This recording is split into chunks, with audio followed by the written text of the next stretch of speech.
Pemirsa ring sejeroning nincapang promosi destinasi pariwisata berkualitas. Memparekrab nyarengang media asing tur media nasional untuk rauh ke Buleleng tur ngwantu promosiang destinasi wisata sanewenten ring Kabupaten Buleleng.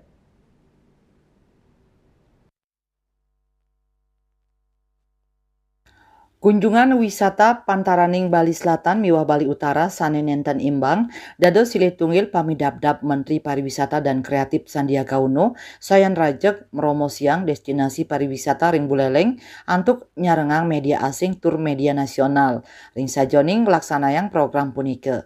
Dane ring ambarelaya ngaptiang dasan awak media ring Kabupaten Buleleng miwah awak media asing sida ngewantu destinasi wisata ring Kabupaten Buleleng mangde sayan kaloktah miwah dados paket pariwisata sekadi ring Bali Selatan utawi wewidangan sanilianan. Menteri Pariwisata Legendaris Pak Dike. Nah, kami mendorong hadirnya para media, misalkan ada paket wisata baru.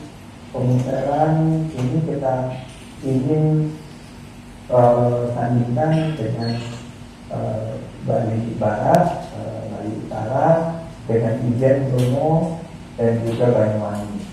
Potensinya ini jumlahnya sangat besar.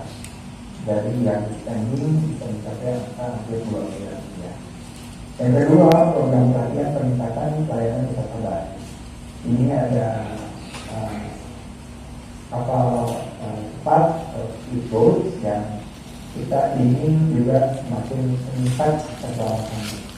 Dan untuk keselamatan selam sendiri ada safety 1000 training extravaganza tanggal 9 sampai 16 Mei 2024. Ini melibatkan dive guide, kru kapal, navigator, dan juga teman-teman dari luar dari selatan.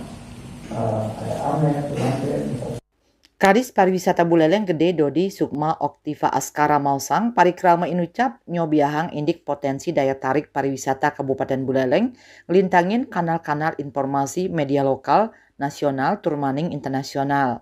Yasri Yuli, Bali TV.